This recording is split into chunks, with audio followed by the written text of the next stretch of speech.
This video is a conversation that I had with fellow Psychonaut YouTuber, your mate Tom. Tom's channel is based around his experiences with psychedelics and spirituality, the places where those experiences have taken him, and the ups and the downs within that journey. Now, I've been following Tom's content since a few years now, and there are two things which I think really makes his stuff stand out from the kind of standard vlogging crowd. First is that he has a very honest, relatable quality about how he approaches these substances. The highs and the lows, the rough and the smooth. It's a very warts and all approach, which I really appreciate, and it's something I strive to do here on my own channel. The second is that I really like his style of filmmaking. He puts a certain cinematic flair into his work, which elevates it above your typical stuff here on YouTube. What Tom is doing is providing honest, rational discourse about these substances and their effects. And the more of that we can get out there, the better. And the fact that he wraps it all up in such a well-presented shell is just icing on the cake. In this chat, we go through various subjects such as our own experiences on ayahuasca retreats in Peru, spirituality. We talk a little bit about some of our peers in the psychedelic community, and what conversations we would like to have to move things forward. So as my final upload for 2020, I bring you everybody's mate, Tom. Enjoy. So I'm here with fellow YouTuber and seasoned psychonaut, your mate Tom. You all right, Chief? G'day. What's going on? Yep. Awesome. Get straight in there with the culture, mate. In fact, that's actually something I wanted to kind of like kick off with, because I think there's something about, I think that we've got this kind of shared thing with English and Aussie where we have around this word mate, where it just becomes this kind of like Swiss Army knife of language. You know, it's like we kind of use it as like a greeting, or it could be like it's like affectionate. We use it to calm things down. You know, we use it with like total strangers or with our best friends. So it really sets this intention between you and the person you're talking to. Is that like the same in Australia, or is it just? Yeah, 100%. And the word mate can be swapped. I don't know if I want to swear, but the C word is very abused over here. It's more like a trooper, mate. Where I guess that is the thing I think English and Australia have in common, because some of the language which I will just throw in as punctuation into a sentence, like if you say that sort of stuff in like America, then you just crossed cultural boundaries of which possibly can never be repaired. So yeah, I mean, let's be political, in the C word, which I use it like non-stop. I like that's like a word of affection between me and my wife. Yeah, we used it here as well. It is a term of endearment, but I don't know. I'm like trying to just swear less as I get older. I don't know why. Maybe I'm just turning into a prude, but it's like, it's pretty full on, because I forget that, like, yeah, in Australia it's fine, but then if I travel other countries in the world, then they every time I say, they're like, hey, whoa, what are you doing there? You know?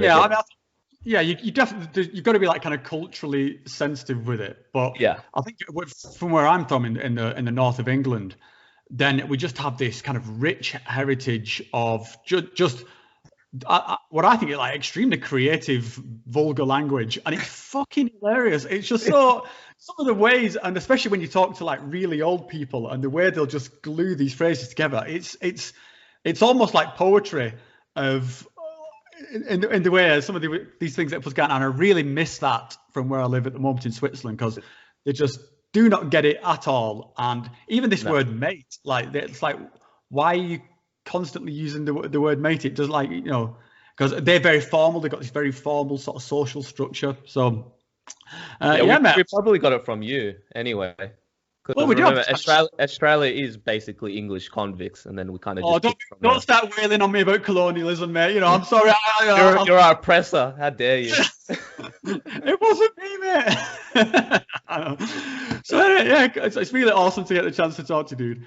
I mean, you've been doing this for a while now, so I don't know how much of an introduction you need, but I just, maybe just describe what it is you do in your own words. Like, what's your overall sort of mission for yourself and your channel on YouTube? It's kind of changed over times, but I guess what's stayed consistent is that I make videos about topics that I feel like talking about, pretty much. It started with obviously very heavily on psychedelics and reducing the stigma, especially with ayahuasca and all that kind of stuff. But I feel like the stigma has reduced drastically, and there's a lot of mainstream figures who are talking about this stuff. So my inspiration for reducing the stigma isn't as strong, because I feel like it's more education and harm reduction where I started to go towards. But lately I've been going more towards a kind of philosophical route and talking, kind of leaning more towards psychology and self-development, things like that. Integration. I noticed that, man. I think that's something I'd like to sort of like pick your brains on a bit. Well, I think I first came across your stuff, I think it was like probably 2017. Okay. And I think that you and I were probably in Iquitos at around about the same time. So really? So I think sort of early 2017, which I'm guessing from when you published the video, is when you were at Dreamglade, I think. And I was there at a place called Pulse Tours, which then became Arcana. Oh. And so yeah, it was kind of when I got back from my sort of retreat, and I was, you start sniffing around on the internet, looking, you try to soak up all this stuff about this experience, and I came across, which I think was your first sort of like documentary piece that you did on on ayahuasca, and yeah, I've got to say, mate, it's fucking weird watching your stuff because you go to all these same places that I sort of been to. Like I was watching one that you published recently, and I was like, that's Casa de la Gringa. I've been there. I stayed in that room there. So it really brings my memories like flooding back. Anyway, I just, with that that first video you did on you sort of that ayahuasca retreat, I mean, I loved it. I thought it was such a good piece that you put together, mate, for a couple of reasons. Firstly, it was fucking brutal in its honesty. It was like, because I mean, there was like a sort of a turn of what happened on that retreat where I thought it was very like sort of brave in the transparency that you put out there of what can go down with this. And that's something I try and do a lot on my channel is these things are not all sunshine and rainbows. And I thought you really encapsulate that. But the other thing I really liked about it is that you definitely have a cinematic flair that you put into your videos.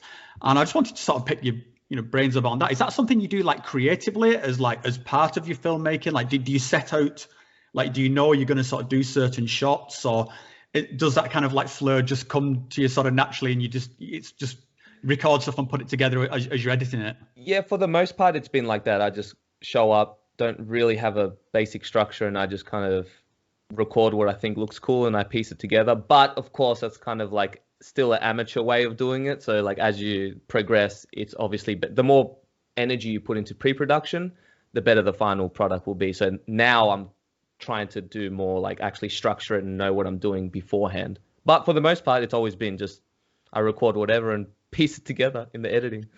Yeah, I guess like the flip side of that is that if the more effort you put into pre-production, then the more you're kind of locking yourself into that and that kind of part. So you don't necessarily get this kind of free. I mean, it's the same, even when you do have like a conversation like this, you kind of make some sort of notes and stuff to have the thing going. But if you plan it out too much, it becomes a very stale kind of like, what do you think about this, Tom? What do you think about Tom? So I guess it depends on what your goal is, because like the beautiful thing about a documentary is that you're documenting reality. So there's not, I mean, there is, of course, there is some pre-production you can do, but it's not like, let's say a short film. If you just go into it, just like, yeah, let's just record whatever, it's going to probably turn out to be a disaster. So I guess it depends on the medium you're talking about.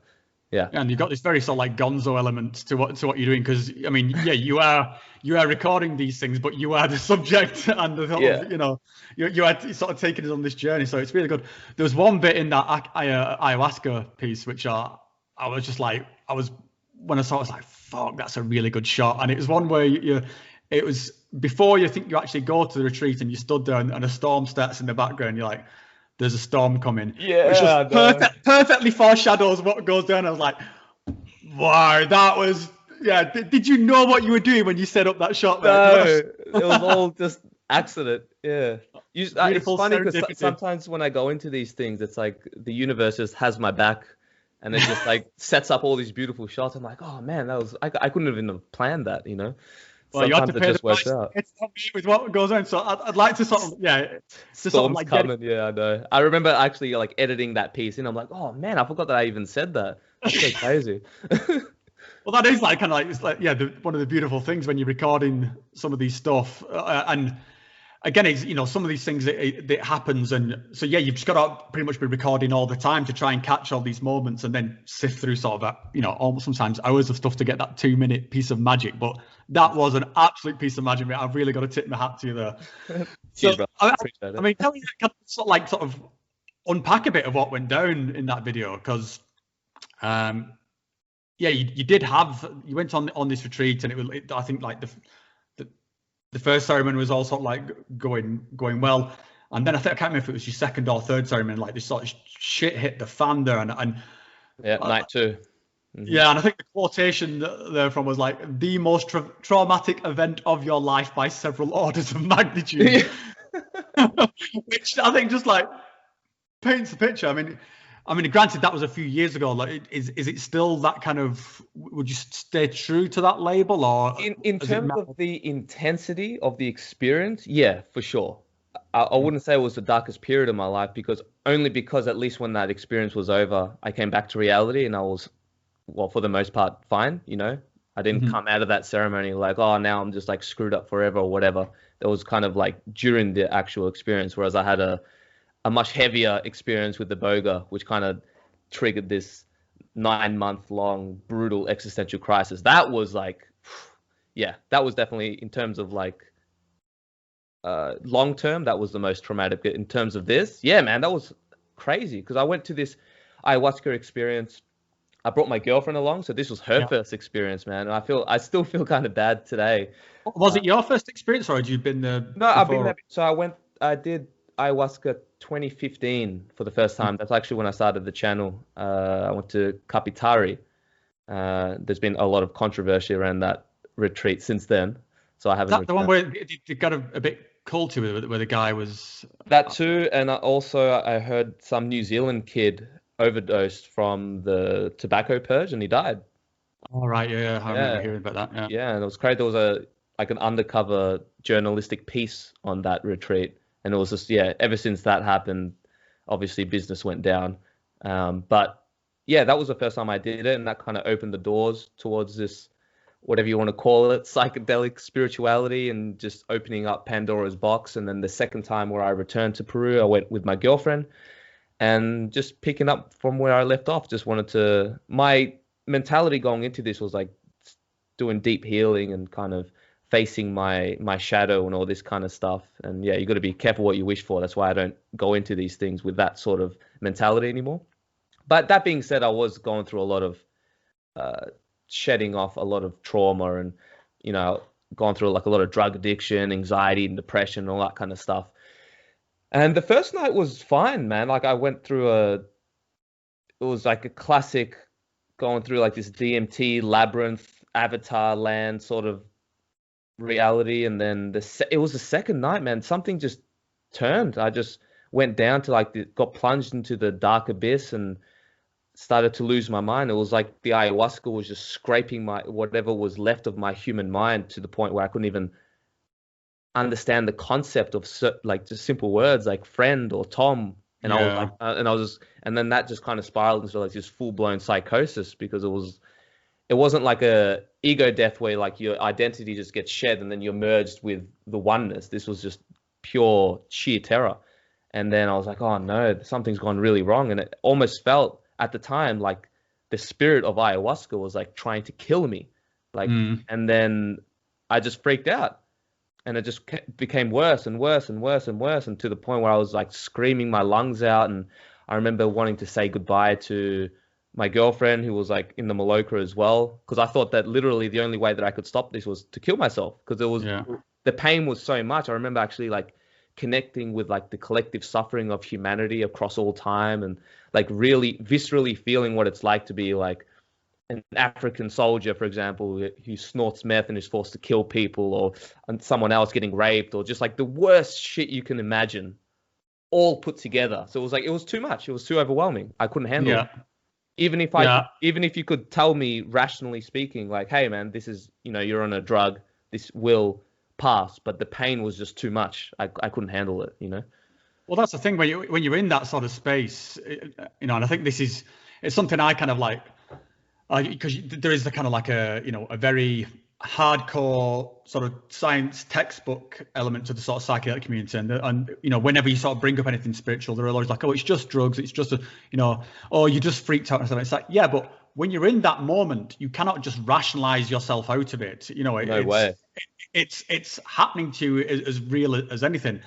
And when I was on that retreat again around the same time, I had a similar experience, not quite as dark as what you described, but certainly one where I was so detached from myself, and I was just freaking out, and people said I was just kind of flip-flopping all over the place, and they had to sort of take me out to my locker and stick me in the shower, and I just shat my pants all over the shower, and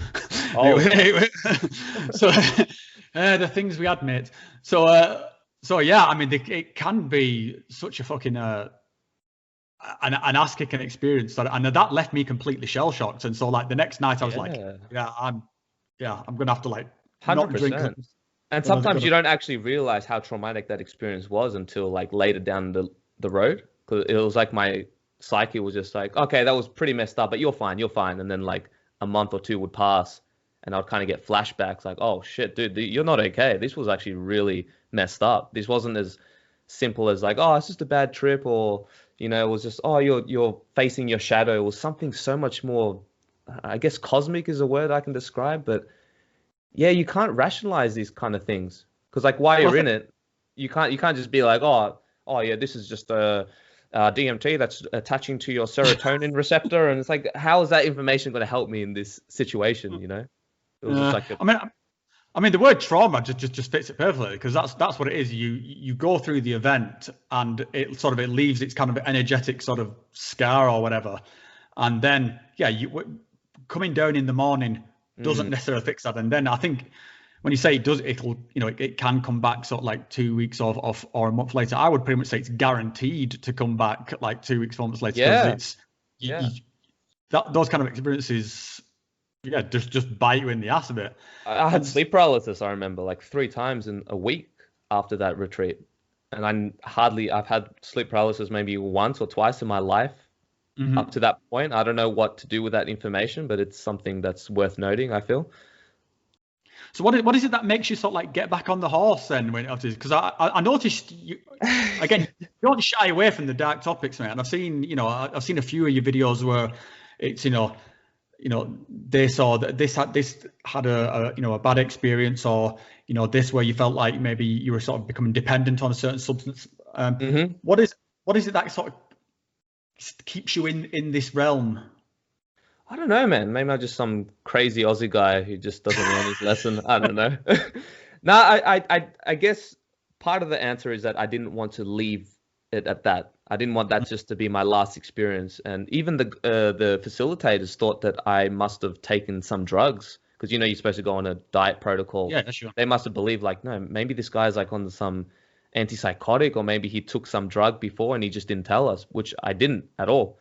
Usually when I go into these things, I take it like ultra seriously. I take the diet very, very seriously. And I continue. I skipped one ceremony because the guys, they talked to us, and there's so many theories that you can go about this. You can go from a psychological perspective, and maybe it was some really messed up trauma that I repressed throughout my childhood. And, throughout my life, I've always kind of been darkness in a way, hanging out with the misfits, doing drugs, spending time in the underworld sort of thing, and rebelling against authority. So that part has sort of always been in me. Not anymore, because I've worked through that, and I realized that was just a part of myself that I needed to move past, because it wasn't serving me anymore. And then you could also take it as a spiritual perspective of, maybe I wasn't respecting ayahuasca enough. Maybe deep down I was doing it from this ego perspective and just wanting to make a YouTube video. And like, that was really my unconscious intention, even though consciously I was like, yeah, I want to heal, I want to do this and this. But really it was like, yeah, bullshit. You just want to make a video. Maybe that's another perspective from it.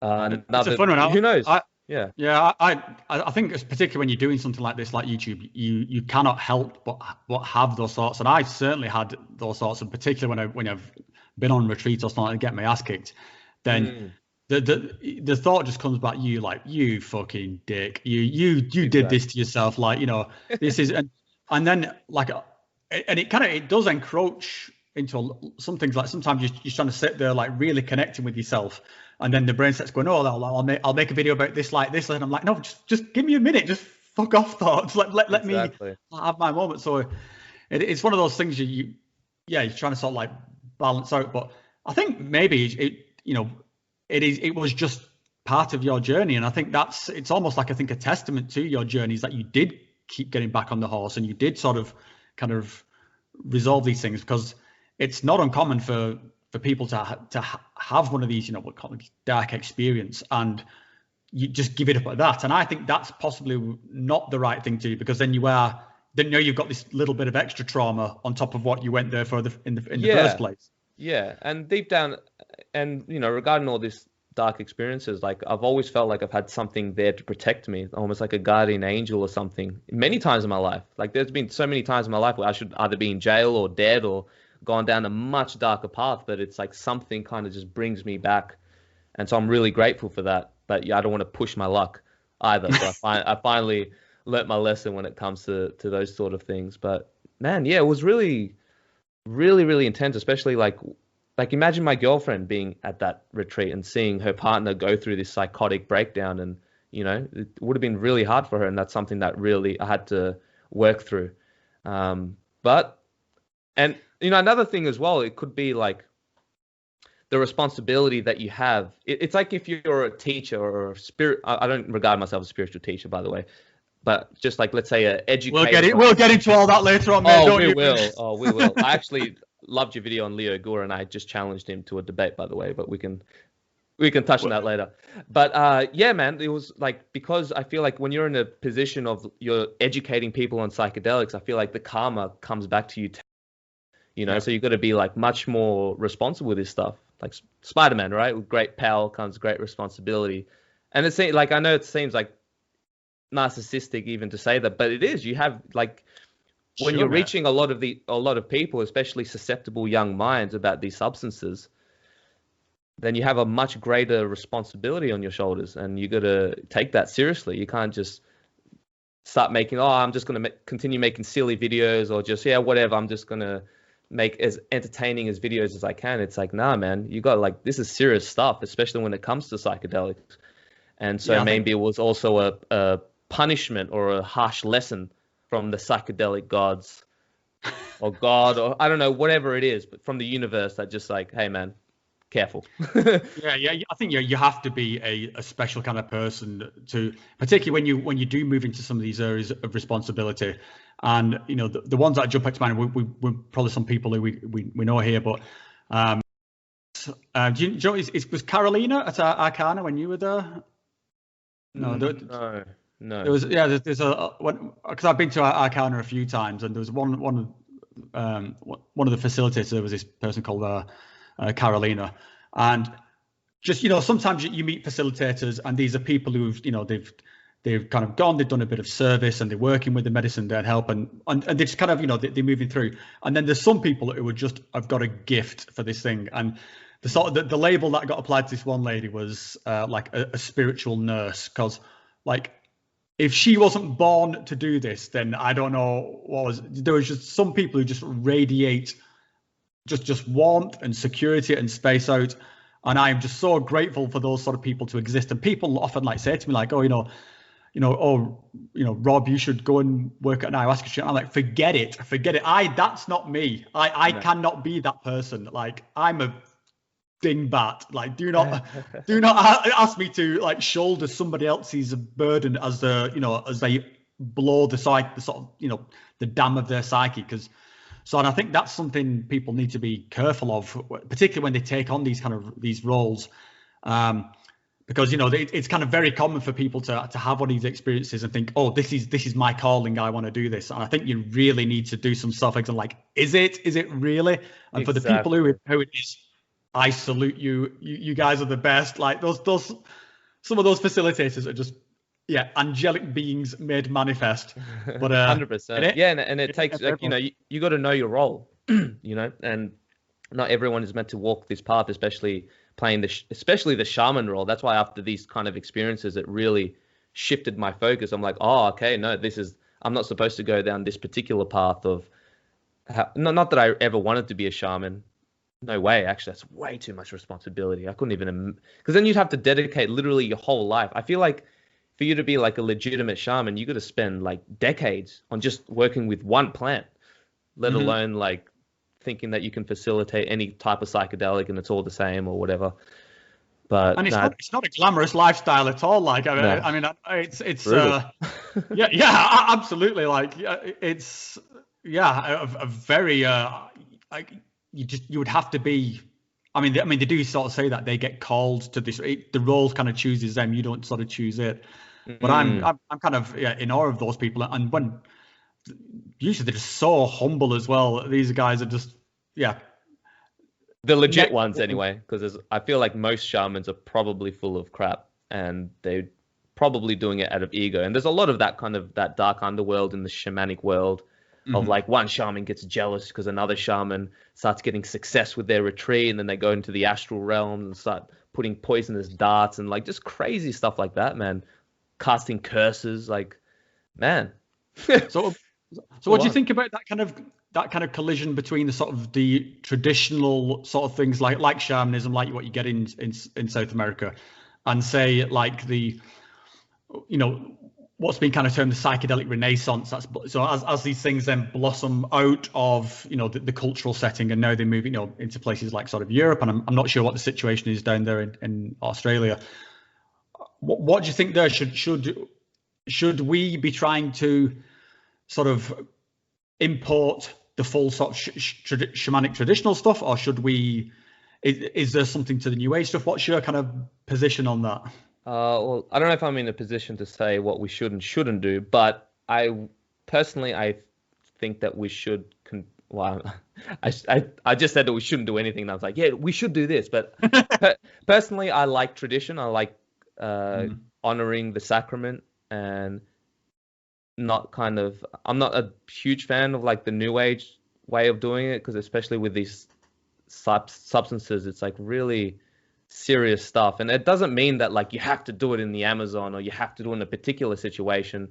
But there are many people who kind of serve under these guys. They do an apprenticeship and they kind of honor that lineage, or they honor that tradition, and then they carry it, and they do it with like a level of love and respect and responsibility. As long as you're doing it with that and it's genuine, you're genuinely called to do this, and you do the work, even more importantly, because that intention doesn't really mean much. It's a starting point, but it's about doing the work as well. But as long as it's doing it that way, then and I think it gives that framework as well. That's what I like about the traditional stuff, is that because we don't have that kind of culture here, so it's such a kind of a leap between, you know, me, you know, your average guy from sort of, you know, the north of England, and the psychedelic realm of transcendent what the fuck's going on, that even just to sort of import a bit of that culture, you know, when you put yourself in that setting with someone to sort of guide you, it's something. It gives you something to sort of hang on to. You know, you can follow the Icaros. You can sort of, you know, export your trust a bit into a framework that's worked for sort of thousands of years. So I think there's sort of value in these things. But I was talking to a guy last night who was, and this was particularly around the sort of the culture that sprung up around 5-MeO DMT, which is, you know, people as a sort of it used to be that DMT was like the top of the psychedelic tree, and then it was like, no, well, actually, no, ayahuasca. No, it's kind of everyone's kind of I think the focus on 5-MeO was like the ultimate experience. Right. Until a new substance gets discovered, and it's like, no, actually, no, 5-MeO, that's child's play. Now it's this, and then eventually down the line, no, that's bullcrap. Actually, this is the top.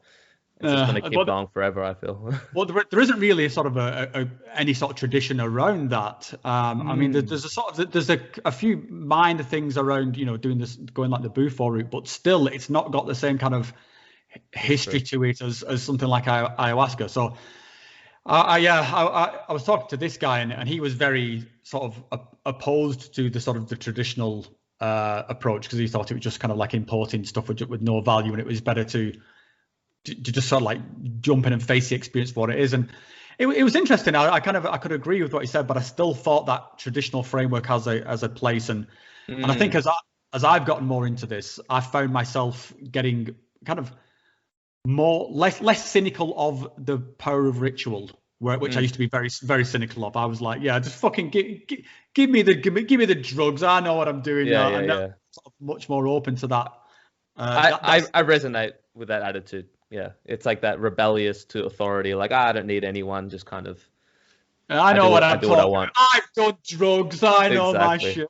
But what I like about these tradition is that the substance itself is like just the cherry on top. You know, it's not like the main event. It's all about the preparation, the actual ritual, the ceremony, and then the integration phase. And I think that's very useful, because if it was literally just about taking the drugs, then everyone would be transformed after having a psychedelic experience long term, you know, but which obviously isn't the case. So it's all about the preparation and integration phase. Well, that's a kind of an interesting segue, because I know you've just recently spoken to, I don't want to murder the guy's name, but Brian Marrakeshu, is it? Mortality. Okay. I'm such a heathen. How dare you, sir? So, yeah, and I've just finished that book, and that absolutely blew my mind. And of course, like the central theme of that book is really based around this tradition of Eleusis, of the whole thing which led you up to sort of drinking the psychedelic potion was like a year-long process, and all these kind of steps that you went through. And I got to say, I watched your chat with Brian. I was feeling a little pang of jealousy, like, oh, he got to talk to, because I'd love to talk to Brian. So what's your thoughts around that? Do you think, is, because when I was hearing about all these traditions of Eleusis and how it sort of lasted so long, and obviously it's so far in history, it's hard to get a sort of a read on it, but it did seem like that preparation led to an extraordinary effect of, even like people sort of coming in from the Roman Empire and stuff like that, just kind of blowing mind. So do you think we need sort of more of that kind of the rich, like the diet thing you just mentioned, which is something I also kind of honor when I'm doing a retreat, and I think it flicks a switch, I think, in your mind, even if there's just saying, I am preparing for this, I am I am putting myself in this mode. So would you sort of think that we need more of that kind of ritual? It doesn't have to be that specifically, but definitely some sort of ritual and an ethos that we can follow, because especially in this culture right now, we're kind of going towards that anti-God kind of destroying authority, chaos, it's like that cycle that we're going through right now. Even in Revelations, right? It sounds very Revelations right now where we're living. And yeah, man, I think it's definitely important to have some sort of a ritual and to take the preparation phase seriously. And it's sort of like, it's easy. Like, really, if you think about how much skill does it take to eat a heroic dose of mushrooms? Yeah, fuck all. It's this. All you have to do is this. Open your mouth. That's it. Anyone can do it. And it's like, it's easy to go into the spirit realm, download infinite knowledge, but can you change your diet? Like, do you clean your room? Simple things like that. Like, how do you carry yourself in everyday life? Are you treating people with respect? Like, it's just these little tiny things, but the little tiny things reflect the bigger picture. So I would even go as far to say that if you can't do something as simple as like exercise or eat a healthy diet, and then you want to jump straight to the psychedelic experience, like I don't know, it all depends on how you do it, man. So I think that having some sort of a ritual and like honoring these sacraments, and I'm not saying that like in a dogmatic sort of like it has to be in this specific way, because I don't know, there's obviously different cultures do it differently, but there are also some universal patterns, I feel. Like whether you're talking about the Native Americans or the South Americans or the Aztecs or the Australian Aborigines, I feel like all these cultures have a similar sort of thing of honoring the sacred and not just taking it for like, let's just take drugs and have fun sort of thing. Yeah, and I think it cultivates, the lack of that cultivates this kind of like magic bullet thinking, in that, like you say, and I've said this a few times myself, the hard work is not drinking the cup of ayahuasca or whatever. Like, anybody can do that. It's what comes afterwards. And I think this is where you see people who do not have, don't have a good reaction to it, because they think this solves all their problems. It's just here, and not necessarily prepared to go home and and maybe ditch that toxic relationship, and maybe you know, going standing in the pub all day is not the best thing, and maybe you do have to change your diet, and maybe, you know, Exactly. maybe you have to do some big self introspection. But then, and I think then for the people who don't do that, then you get this unfortunate situation whereby they come down from the afterglow, and then wondering why it stopped working, and it's like it gave you the kick up your ass you needed, but you have to sort of roll with it then. Exactly, because it doesn't actually, the psychedelic experience doesn't actually give you anything. It only shows you a glimpse, but you got to walk through that door, and that comes with everyday reality, you know. And certain people, even myself, I'm speaking from experience as well, and many people that I know who are in this field kind of fall into the spiritual ego trap, where they think that having psychedelics give them like a truer perception of reality, or they have special knowledge, and they shouldn't hang out with low vibrational people, and they stop hanging out with their family and things like that. And it's like Ram Dass said, man, if you think you're enlightened, spend a week with your family. Like, that is the true ultimate test. Have a dinner with your family and actually see how you react, you know? Just be a good human being. Just like, it's, I mean, it seems so basic, but it's, I think the simplest truths really are the sort of the truest ones. And I guess this all sort of like packages together into, you know, I think if you describe yourself as like a spiritual person, but that word has a lot of baggage around it. So I'm trying to take it back. I know, rightly so, mate. Me too. But it's, I do find myself kind of cringing at it, just because it's because my own skepticism, and you know, I come from a very sort of atheistic, sort of cocksure background, where I know what's going on. I've got this universe thing sussed. You know, don't give me your bullshit.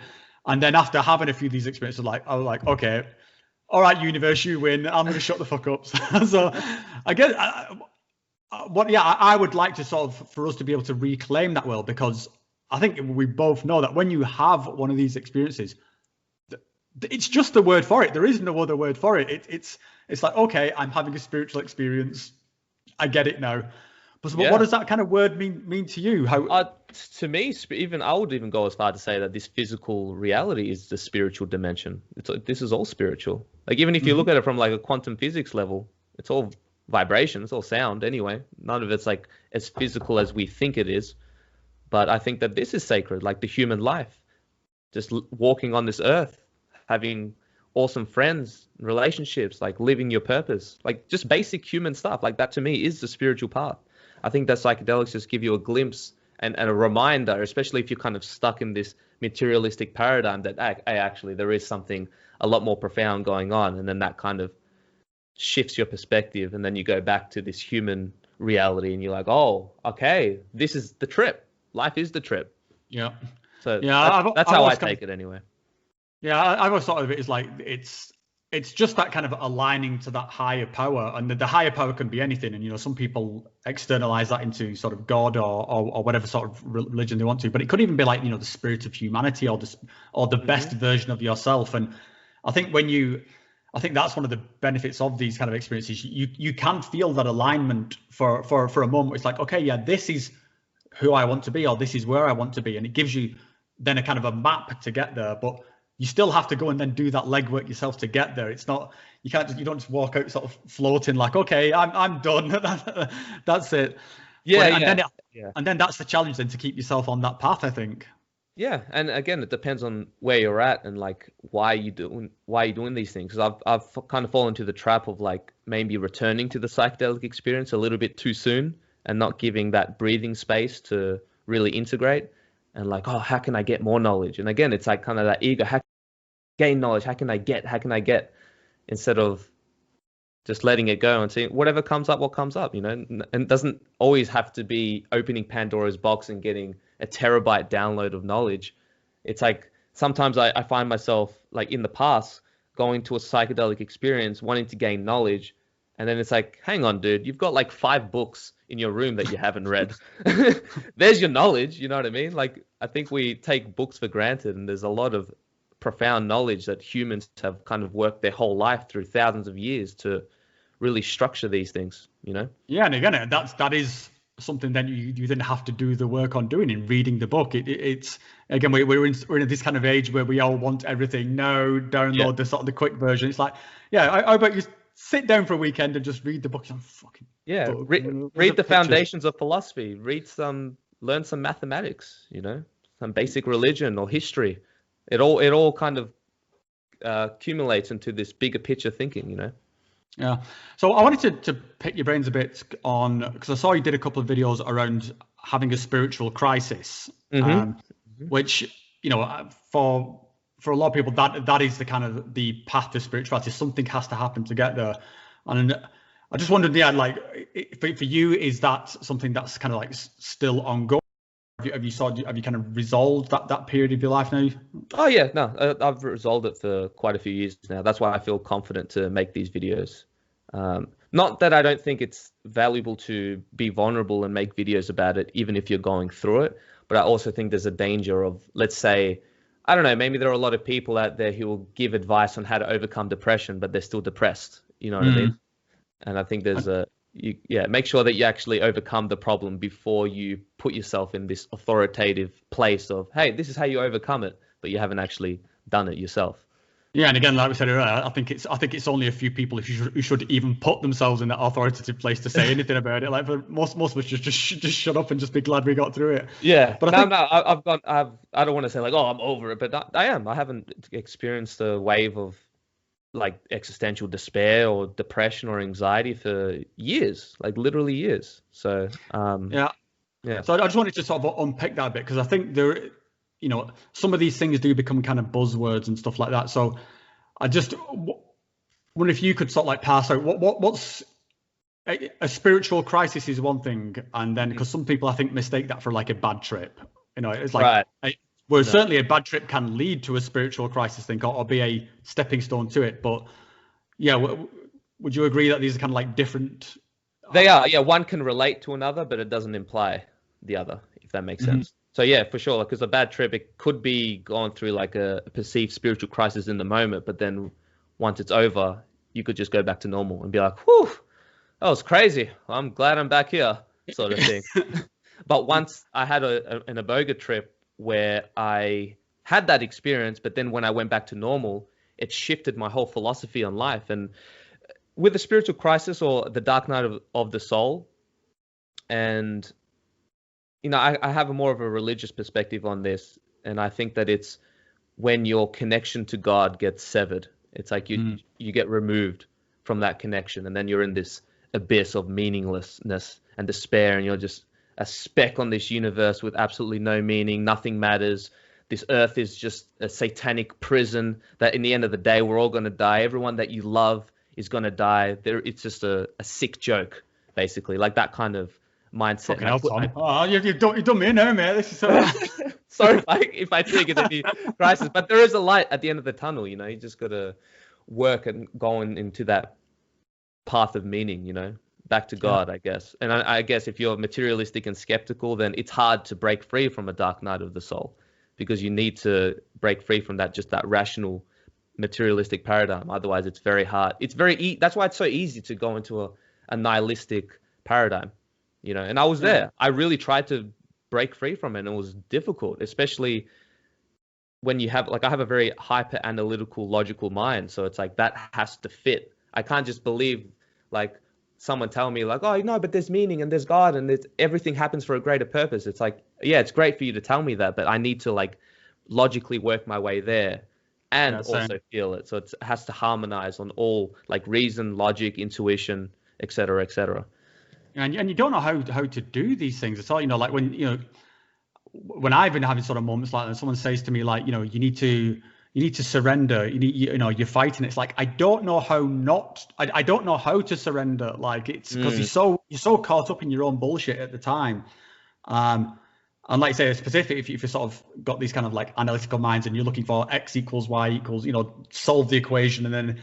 And I saw, I was watching some other guy on YouTube, and he came up with a great line, which was, when you're in this state where you need to try harder, actually try softer, just try not to resist and let it go.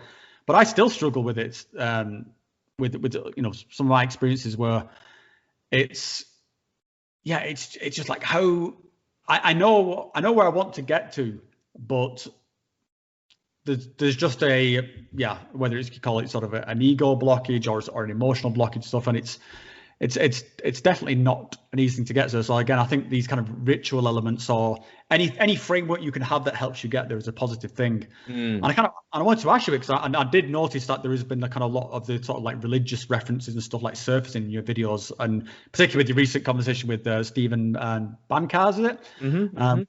So is that like a conscious shift towards religion, or are you kind of like exploring these concepts as an overall part of this like spiritual landscape? It is conscious, but it's also something that I feel like was in the making for many years now. I just didn't know it.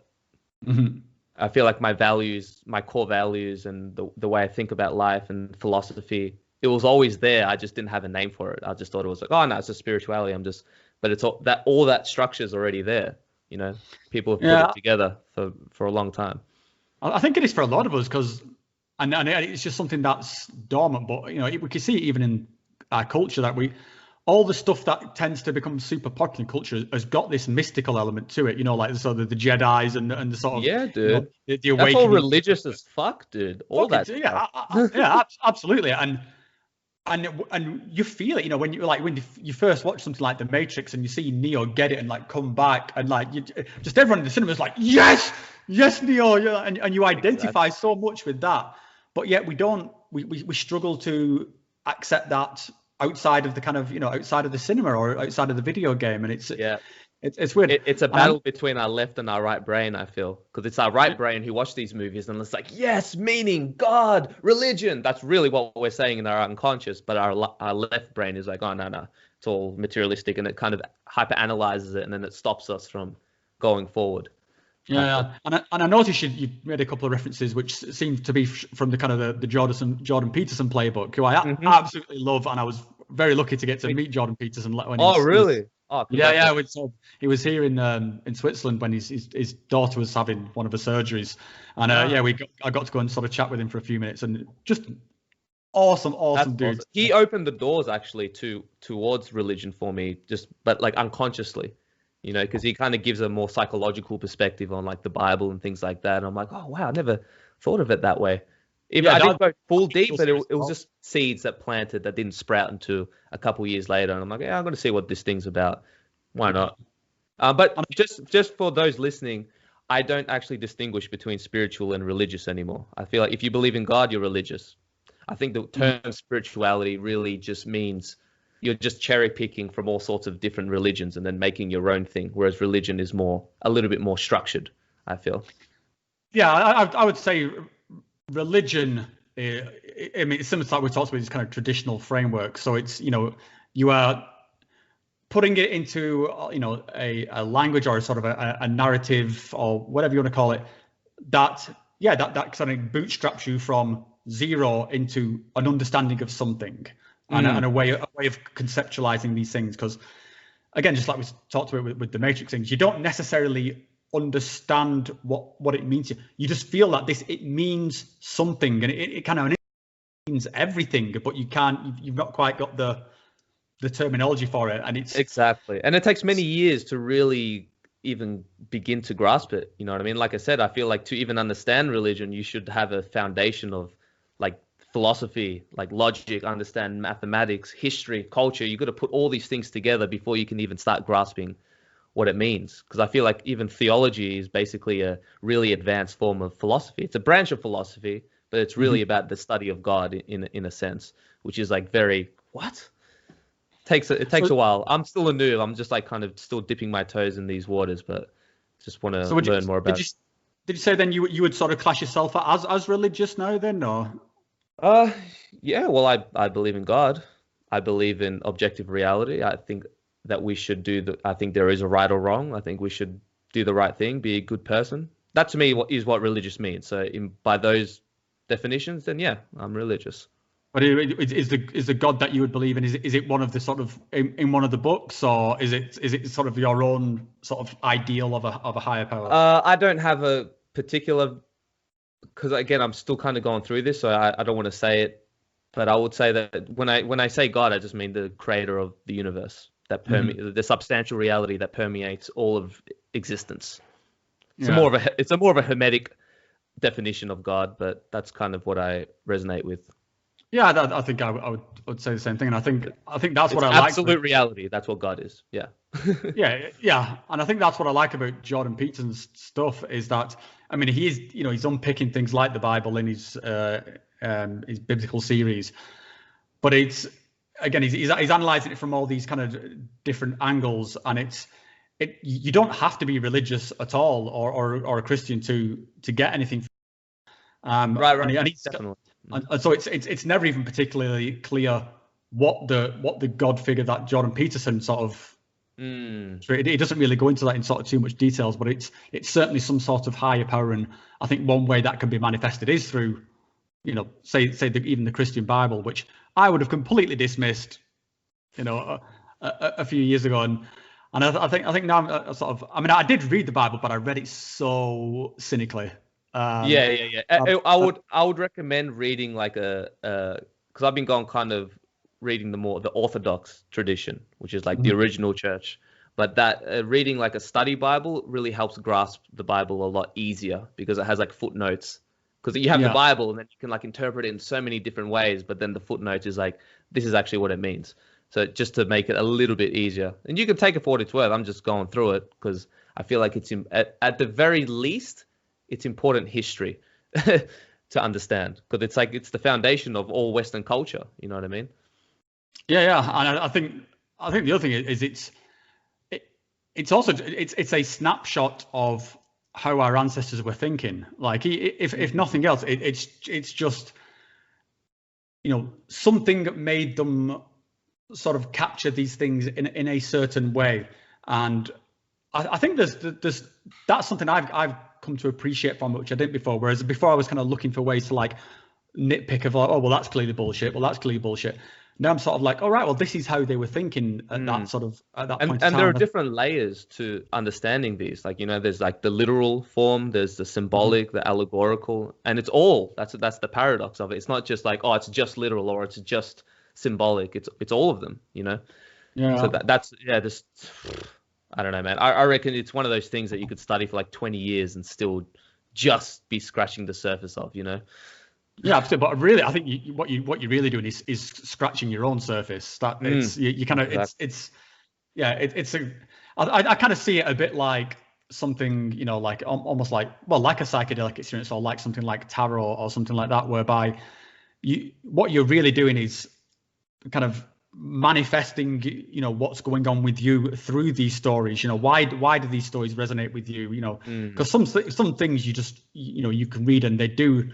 Like the mystical element just pours out of it. When you read some of the stuff in like Revelations, it's like I have no idea what that means, but fuck me, it means something. It's really, really, really deep. It goes mystical as fuck, man. Like I know, like a lot of Western people like to go to the Eastern philosophy because of its mysticism, but man, it's all there.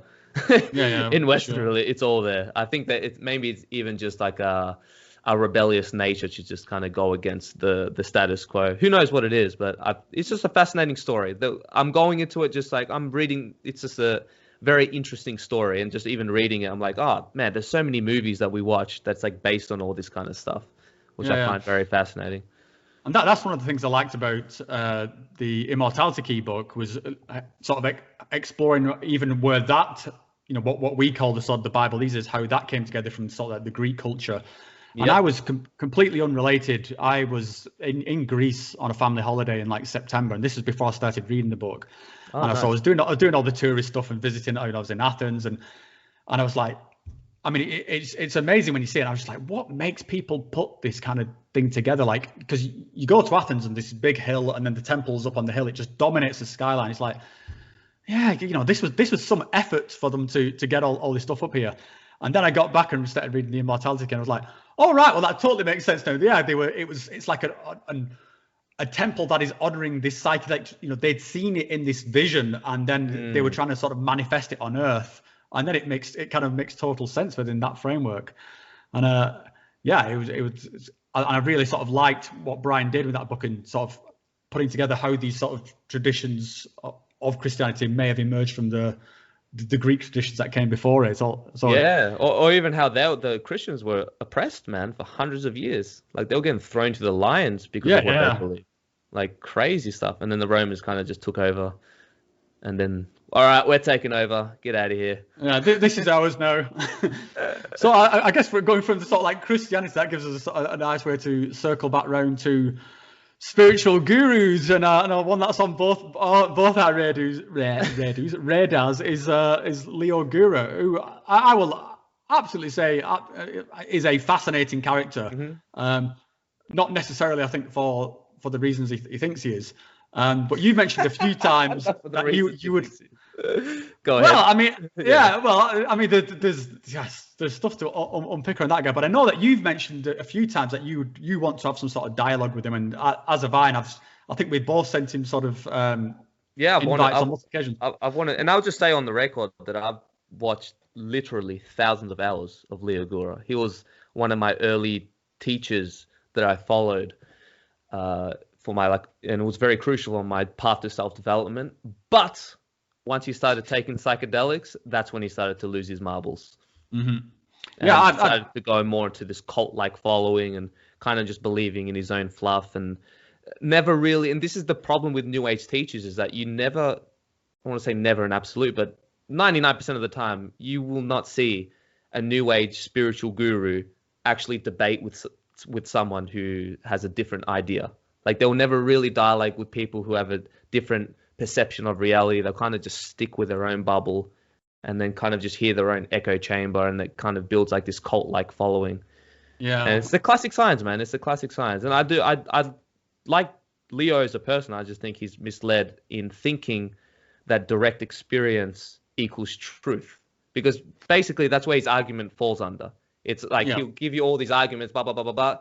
You just have to take 5-MeO-DMT and have a direct experience. Like that's really the foundation of his arguments, which of course it's like quicksand. You know, you can't depend your whole perception on reality because of an experience, a sensory experience that you've had. I think that's a dangerous spiritual trap. You know, we have to distinguish between interpretation of an experience and the experience itself.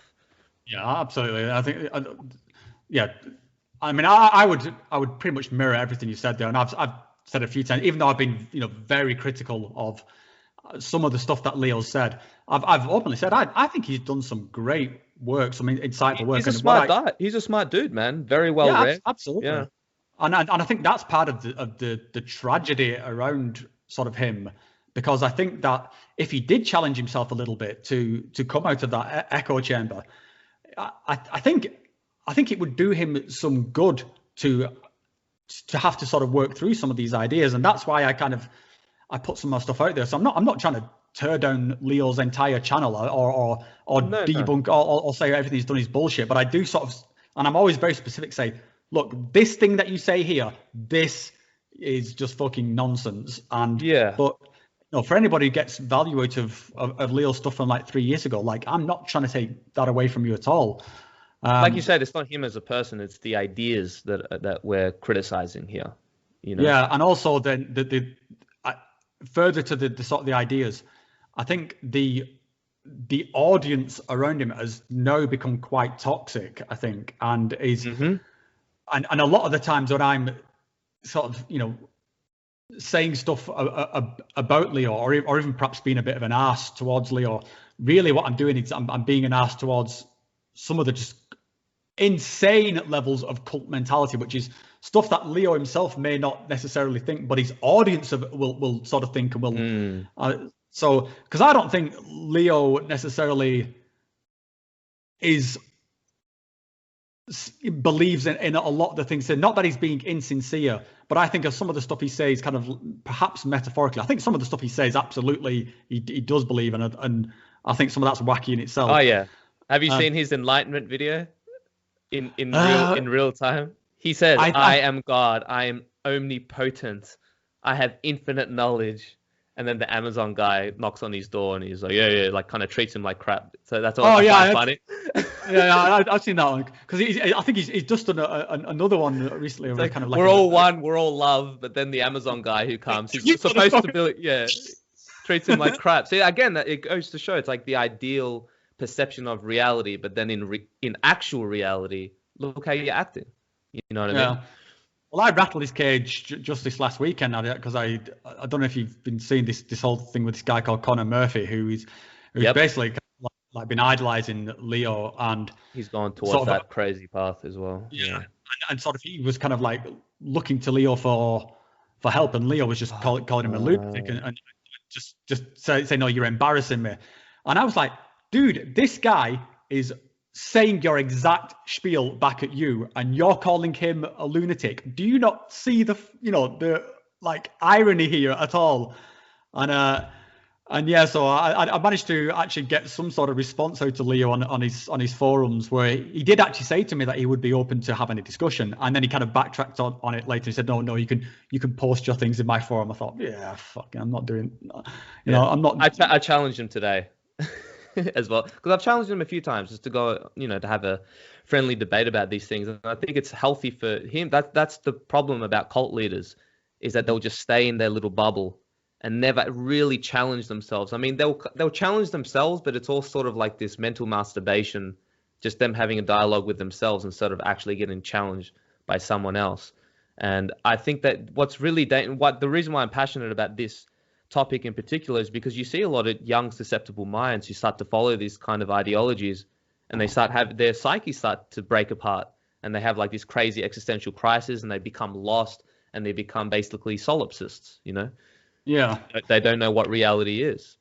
Yeah, and I think that's part of my issue with what Leo does. I will give Leo full credit for. I think he's had some very insightful experience, and he seems to be managing things in his own way.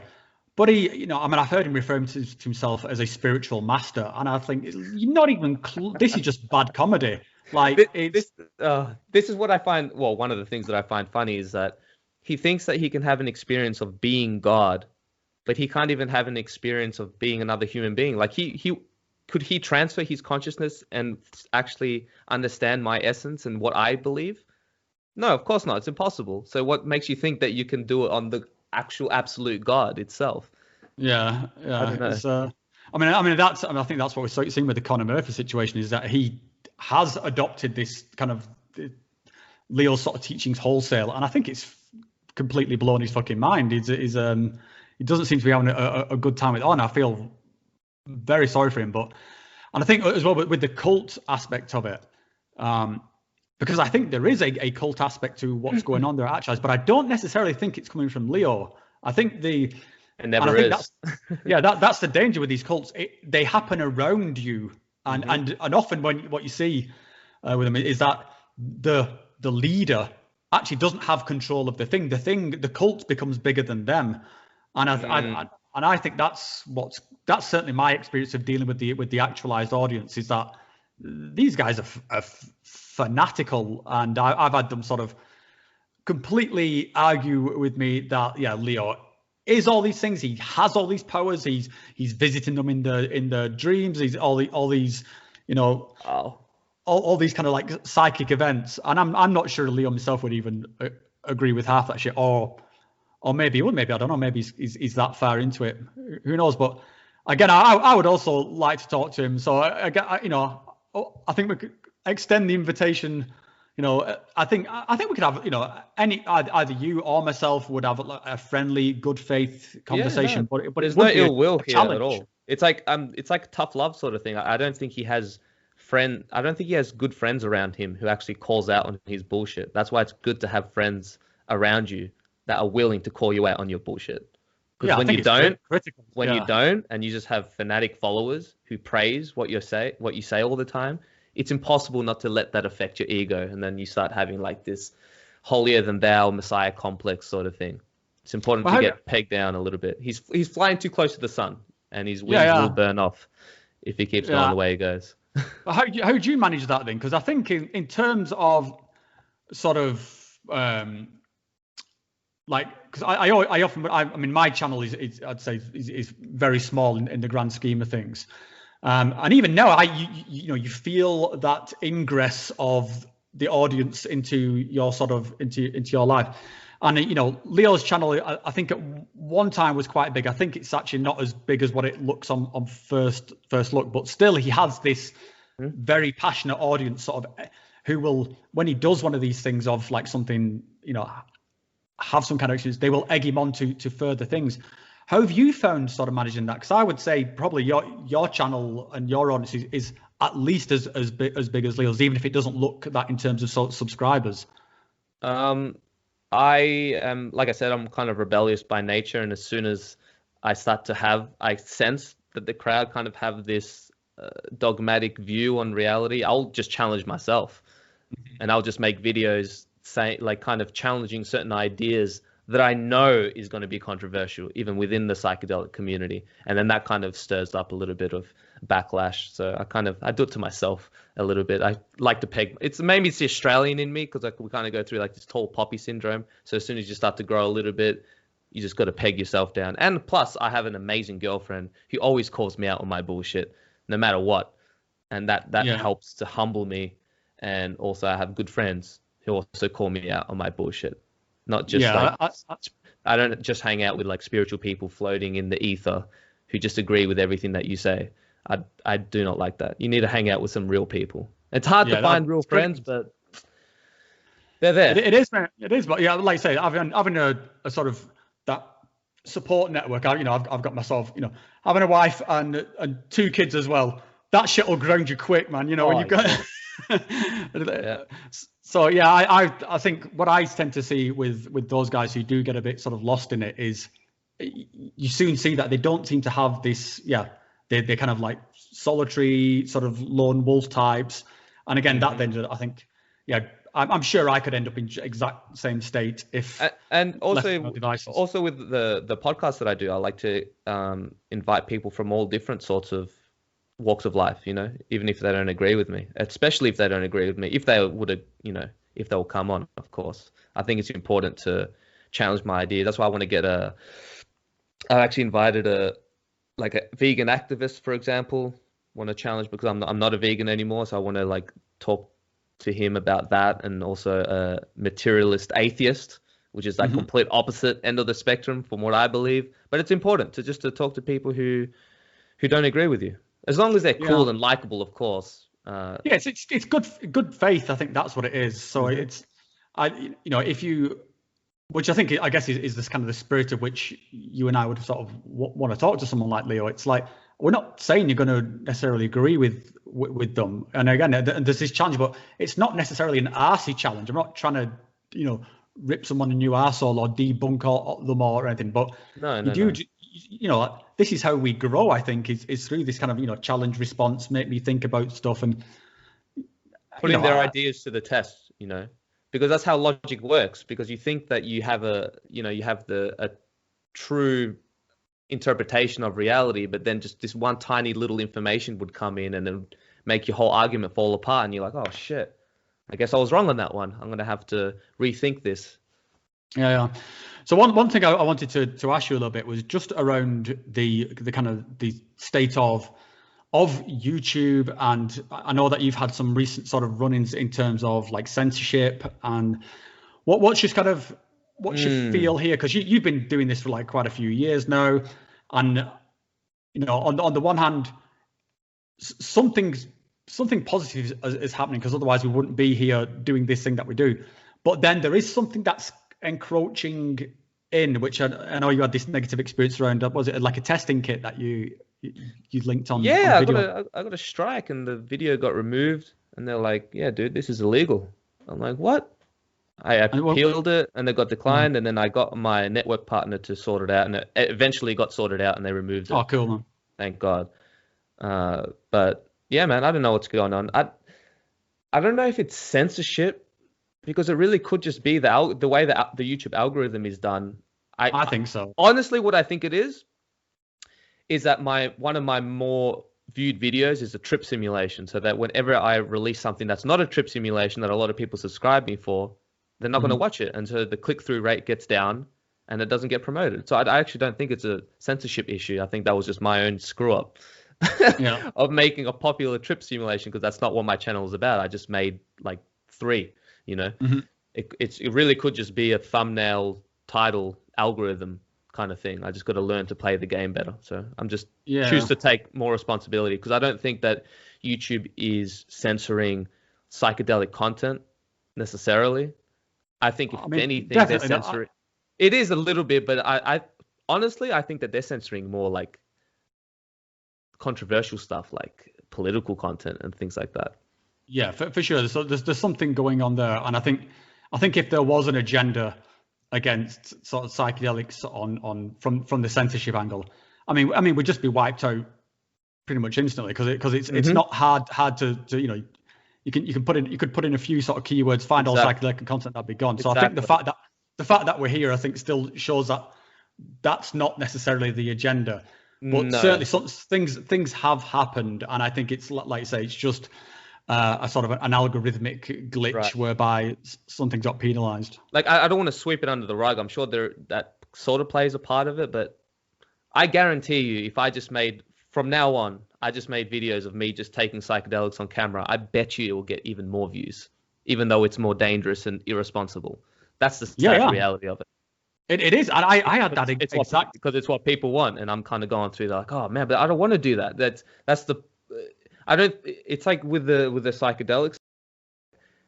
If I kind of just dropped my morals and my integrity and just made silly videos, that would get more views than actually making like deep philosophical videos about integration or actually helping people and giving value. That just gets less views. It's just how it is.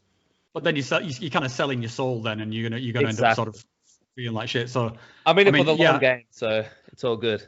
Well, you just got to be in it for. I think, and again, this ties back to what we were saying at the beginning, which I really liked about how the creative element. And when I was watching some of your videos about when you were at Arcana and stuff where you're walking between the different buildings and the sort of the psychedelic effects that you put in, I was like, no, that's nice, mate. So I think you've got to do something that you're proud of, that you can watch. And I think I know that when I make something where I think, oh, I've done a good job there, and also I make something like just what you're saying around the kind of the things about, just smoking something.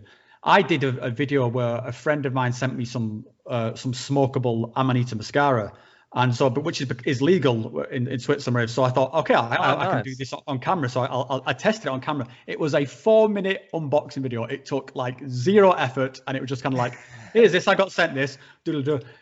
Yeah, my most successful video this year. The views went like, for me, it was like, I think it's coming up like 100,000 views, which is for me insane. And I was like, this was nothing. I spent months on this video over here. I know. The pains of being a YouTube creator.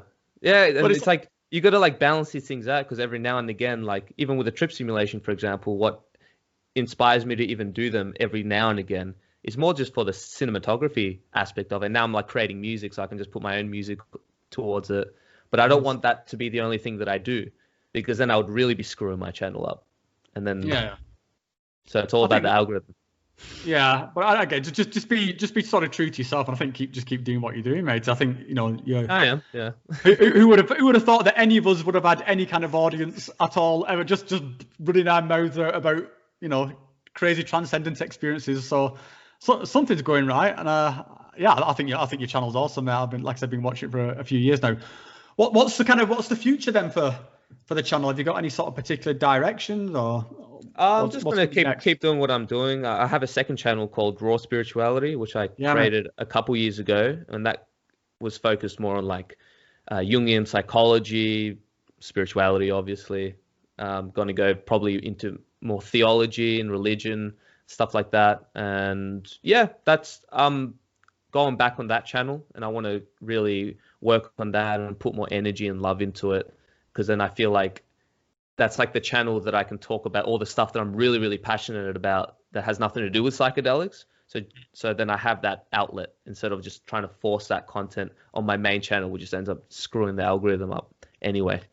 Yeah, it's a tricky one too. I've come to that sort of point myself where I'm thinking there's some stuff where it doesn't fit together, and yeah, it's kind of okay. Maybe even like long form conversations like this maybe would be sort of better over here compared to something like a 10-minute, like let's say, trip report or trip simulation.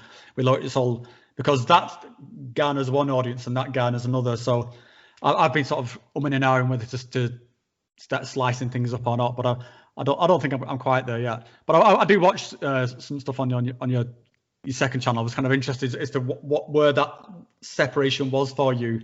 So I guess the more sort of the thought experiment stuff, I guess, is what you'd put on the Raw channel. Yeah, or even like recently the videos that exploded actually, and I got like lots of psychologists, all these people from university saying, "Hey, can I use your video?" And it's so funny because I was studying psychology and I quit university to do YouTube, and now all these university people are like using my videos for their classes, which is awesome, you know. But I really like the concept of the hero's journey and delving into archetypes and integration and kind of mixing in pop culture, because I'm like a movie nerd as well, so I like kind of mixing all that in. And I think that's what I wanted to pick up, because I saw in one of your latest blog posts you did a reference to Jacob's Ladder, which is I love that film. I think there was that period in the 90s, I think it was, when Jacob's Ladder came out, when there was like Jacob's Ladder and The Exorcist 3 and just this sort of string of like, so there's something about that period where like really good dark movies are like just something that really taps into the darkest parts of the human psyche. Yeah. Jacob's Ladder, I love it. I think, but at the end of the day, it had an underlining, very beautiful message behind it. You know, it wasn't just all doom and gloom, but it was really messed up. You just had to go through the journey. And go to the other side and see that movie, man. That's like religious as fuck, man. That whole movie is littered with religious analogies and stuff like that. Well, I mean, it is. Well, Jacob's Ladder, obviously. I mean, it's like a pure spiritual crisis. That's kind of it, and it's only at the end when he lets go of all that kind of the shit that was plaguing him. That is, he's kind of. Or how his chiropractor represented the angel Gabriel. You know, that was really cool. Yeah, but still putting the work on him, still making him go. It wasn't an easy ride with Gabriel. Yeah, great movie. Right, well, I mean, Tom, I think it's probably a good place to wrap it up, mate. So I just want to say thank you so much for sort of making time. I know you're a busy guy. Is there anything you want to sort of like say in closing, or like anything you want to point people to, or any events you've got coming up? No, actually, I'm still in lockdown, so I can't really go outside my country. But I will be actually exploring the beautiful country of Australia, meeting up with some friends and getting to know more about the Aboriginal culture, and just keep doing my thing, you know. So if you want to check us out, you can go on my YouTube channel or my website. But that's it, man. I really appreciate you inviting me on, and I hope that this conversation was fruitful and people got some golden nuggets, and it wasn't just me speaking out of my ass. So we'll see. That's all we can ever. That's all we can ever. It was fruitful for me, man. And it's always, it's always nice just to at the simple level, just connect with like sort of a fellow traveler, and it's like come a little bit out your bubble and hear somebody else's experiences. Some of the stuff you said today, I thought, I didn't think of it that way. So it's been an absolute pleasure, mate. I really enjoyed it, and I can always tip my hat to somebody who appreciates the value of the word mate. So cheers, dude.